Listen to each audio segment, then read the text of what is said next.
Hello YouTube, this is Neon. I'm going to be doing a movie review, way outdated, of Fences, the Denzel Washington, Viola Davis movie. Okay, I saw it last year Christmas. I'm fessing up right now. First off, I need to offer an apology to the fans of Little House on the Prairie or anybody associated with Little House on the Prairie, and that's taking, which was yesterday's video, and it was about my favorite episode. Now that's taking into account that I have a very modest number of views, but I still owe an apology. I really misrepresented that episode. I misrepresented it badly.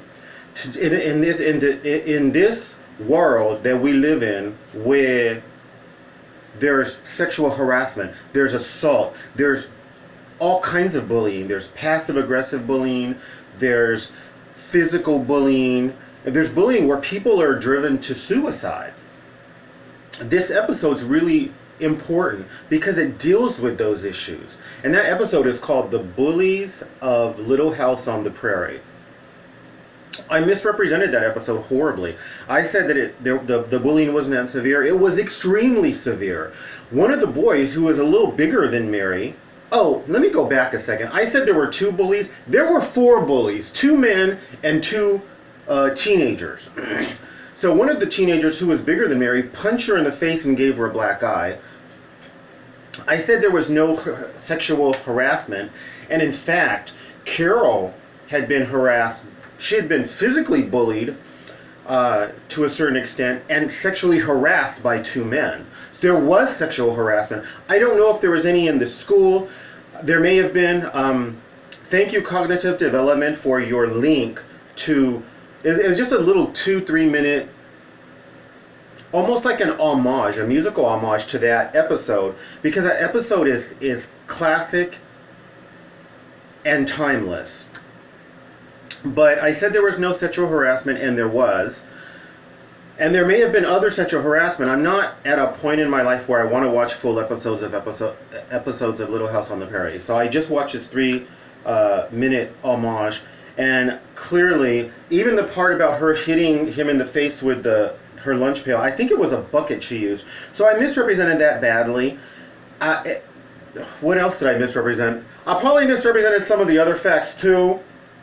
So I apologize to fans of Little House on the Prairie and anybody associated with Little House on the Prairie for misrepresenting that. I do recommend, if anybody has not seen that episode, they should watch it because it's very relevant.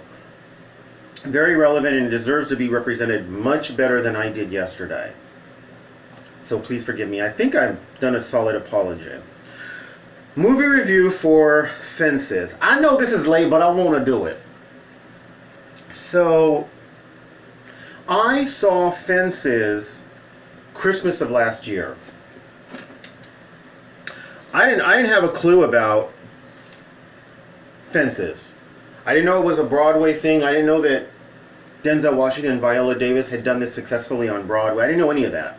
I think that the 2 people that I went to see it with probably told me that day, but I didn't have a clue what it was about.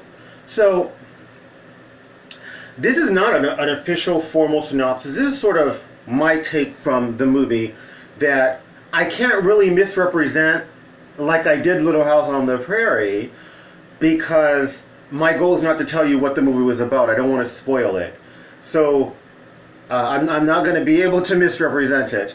But what I took from it was that it's sort of the effects of white racism on the African American family and the effects of violence, and not domestic violence in the traditional sense where it's mainly the wife being abused. It wasn't that kind of domestic violence. But nevertheless, certainly family violence, and the effects of those 2 forms of abuse on generations, how that affects each generation, both white racism as well as... Here you should only be able to see my yellow straw. As well as violence in the family, the effects of that. of that on each generation. It appears to have taken place in the 1940s, post World War II, and it goes all the way up to the 60s. So that's kind of my synopsis or my take from the movie. The movie was excellent. I highly recommend it. Viola Davis won an Oscar for that movie. The movie's excellent. I recommend it. I highly recommend it. What I'm going to say, it might contradict that a little bit, but know that I'm ignorant. I'm ignorant, so I'm going to contradict myself. That's what ignorant people do. So, when I first was watching the movie, I was kind of like, what the hell is this about? What is this? There was so much dialogue in the first half hour that I was like, what the hell? I wasn't getting any of it. Denzel Washington's character speaks with what I would consider to be a very thick 1940s urban accent. And I just see him as so dignified. And I'm ignorant, right? I'm ignorant. So I was like, he don't speak like that. He's dignified and educated. Like, I wasn't even getting that this is his character, right? So the first half hour, I'm thinking to myself, what the hell is all this dialogue about? And is there going to be a gunshot? Is something finna explode? That was my narrow-minded thinking. And in fact, because I finally had money, although this guy who was kind of interested in me paid half of my ticket price, and had time to finally watch a movie that's just coming out versus going to a second-run theater, I kind of watched it the first half an hour obstinately, like, well, I paid for this, I'm watching every second of it. Meanwhile, my friend that's talking about how great it is, she fell asleep, right? I had to kind of nudge her because she was lightly snoring. I barely cut, but politely nudged her, and she was very grateful that I did. So the first half hour, I didn't really get it. Somewhere along the way, I began to get it, and I began to get sucked into this world. And I'm telling you, it was beautiful. Just like The Color Purple, the Josephine Baker story, I got sucked into this world, and sorry guys, this would be like a male chick flick. I mean, I don't know what to say. I mean, I think women are confident enough to watch these kind of movies that really are, I think that it's more about, there might be more like a, I don't know how do you say a chick flick, like, but for dudes. A dude, a guy flick, I don't know. But for me, it was very emotional. I cried throughout it numerous parts of the movie. There's many characters in this movie that are really compelling. There's the injustice, the struggle that we all have to better our lives. There's so much in this movie, and yeah, I found myself crying throughout. The guy who we consider dating, but we haven't really dated. I don't know if they cried, but I'm comfortable with crying. I don't believe this BS that men don't cry. I cry, and I'm gonna cry. So, unless I'm around someone that would punch me in the face, right? So, it was a beautiful movie. Again, I highly, highly recommend it. There are no gunshots and there are no explosions. It is a drama. An excellent, excellent, excellent drama. Excellent drama. Denzel Washington's character's accent, all of that stuff, you get sucked into it and you just believe these characters. Now, one thing that I loved about Denzel Washington's character is that his character was so complex. African Americans in Hollywood so often are one-dimensional characters. They're caricatures. They're not full human beings. Denzel Washington's character had strengths and weaknesses, suffered from trauma, had flaws, had virtues. Very complex character, and for me that was a blessing to see an African American, in this case male character, portrayed in that way. Viola Davis's character to me was more or less one-dimensional. I don't know, I don't think this is giving much away because so many women who play the wives of these male leads, and the stories are all about the males, they're portrayed kind of in the same way. The perfect wife and the suffering wife. So I would like to see more women of color portrayed in Hollywood movies that are complex, that have good and evil, that have vulnerabilities and strengths, that can be straight out and vulnerable, but at times manipulative and sadistic. I'd like to see more roles of women of color that are more complex, as well as more roles of women of the majority persuasion as well.